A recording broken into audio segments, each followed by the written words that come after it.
নমস্কাৰ।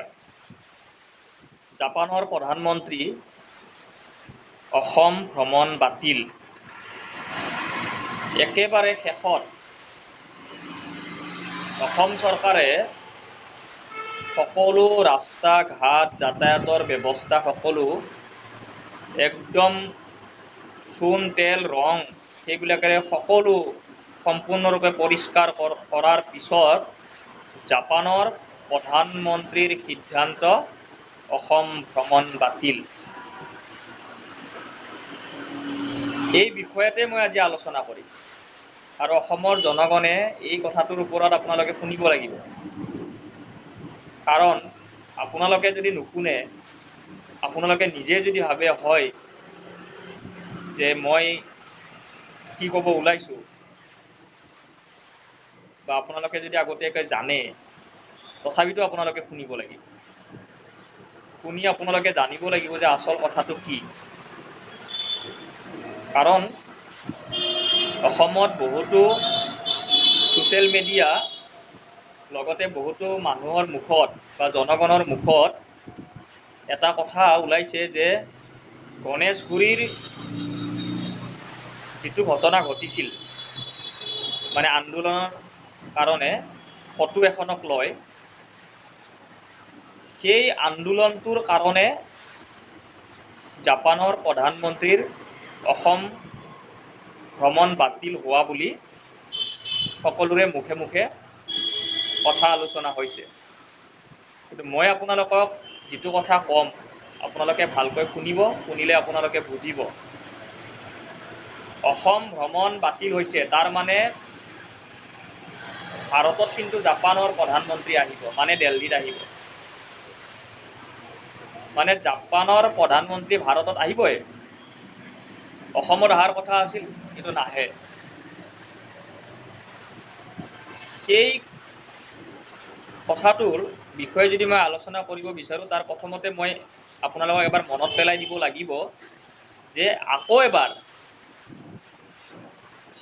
এবাৰ বহুদিন আগতে জাপানৰ প্ৰধানমন্ত্ৰীৰ অসম ভ্ৰমণ বাতিল হৈছিল। এইটো ২ নম্বৰ। গতিকে নতুন কথা নহয়, আৰু নোহোৱাৰ কাৰণে এই কথাকেইটা মই অসমৰ জনসাধাৰণক মই জনাই দিওঁ যে অসমত কিহৰ বাবে বাতিল হ'ল, মানে সমস্যাটো কি। সকলোতকৈ ১ নম্বৰৰ সমস্যাটো হৈছে যে ব্যৱস্থাপনা, মানে অসম চৰকাৰে সম্পূৰ্ণৰূপে ব্যৱস্থাপনা সঠিক কৰিব পৰা নাই।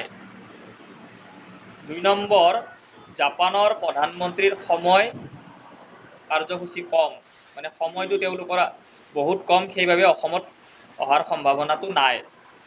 হয়, তেওঁলোকে মানে যিমানকেইটা তেওঁলোকৰ কোম্পানী, ৫০টা কোম্পানীৰ CEO বা তেওঁলোকৰ মেইন মানুহখিনিক লৈ অসমত যদি আহিল হয়, তেতিয়া অসমৰ বহু মানুহৰ লাভালাভ হ'ল হয়, বহু নৱপ্ৰজন্মৰ লাভালাভ হ'ল হয়, এই কথাটো সঁচা। কিন্তু ইয়াতে বৰ্তমান যিহেতু নাহাৰ কাৰণে লাভ কাৰ হৈছে, লোকচান কাৰ হৈছে, সেইখিনিৰ বিষয়েও মই ক'ম আপোনালোকক।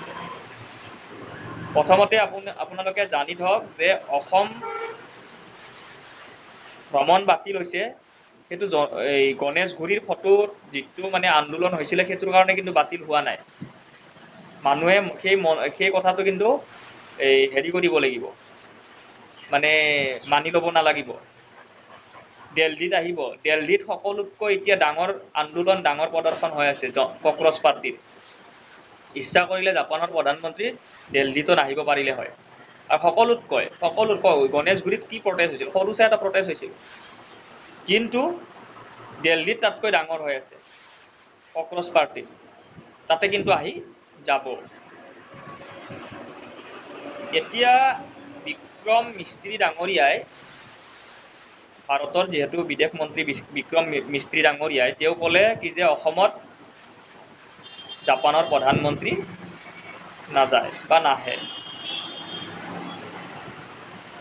সেই কথাটোক লৈয়ে মই কওঁ যে তেওঁলোকে সমস্যাটো দেখাইছে কি যে লজিষ্টিক সমস্যা মানে হৈছে কি যে ধৰি লওক আপোনাৰ সকলো মই ধৰক মই আলহী আপোনাৰ ঘৰত যাম গ'লে মানে মোক সকলো সা সুবিধা আপুনি দিব পাৰিছে নে নাই যদি সা সুবিধা সকলো দিব পৰা নাই তেতিয়াহ'লে মই আপোনাৰ তালৈ যোৱাৰ সম্ভাৱনা কম সেইটোৱে লজিষ্টিক সমস্যা মানে সকলো লজিষ্টিকত সকলো আহিব যাতায়াতৰ ব্যৱস্থা থকাৰ ব্যৱস্থা খোৱাৰ ব্যৱস্থা সকলোৱে হৈছে লজিষ্টিক ব্যৱস্থা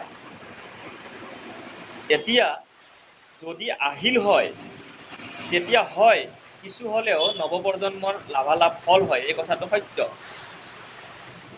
কিন্তু এতিয়া লোকচান কাৰ হ'ল লোকচান এইসকল ব্যক্তিৰ হৈছে যিসকল ব্যক্তিয়ে পথত মানে ফুটপাথত তেওঁলোকে দোকান পোহৰ দি চলি খাই আছিল কেইদিনমানৰ কাৰণে তেওঁলোকৰ লোকচান হৈছে কথাটো সত্য তাতকৈ ডাঙৰ লোকচান হৈছে এইখিনি মানুহৰ যিখিনিয়ে ঠিকা ঠুকুলি লৈ তেওঁলোকে ৰাস্তা ঘাটৰ কামবিলাক কৰিছিলে তেওঁলোকৰ অলপমান লোকচান হ'ব কিন্তু এতিয়া মই এই আচল কথাটোলৈ আহোঁ যে দিল্লীত আহিল অসমত নাহিল মানুহে ভুলতো ভাবিব নালাগে যে কক্ৰচ পাৰ্টি ইমান ডাঙৰ সংগঠন এটা তাতে আন্দোলন চলাই আছে তথাপিতো তাতে আহিল কিন্তু অসমত নাহিল মানে জাপানৰ প্ৰধানমন্ত্ৰী নাহিল তাৰ মানে আৰু কোনোবাই বেলেগ আহিব সেইটোলৈ দুখ কৰিব নালাগে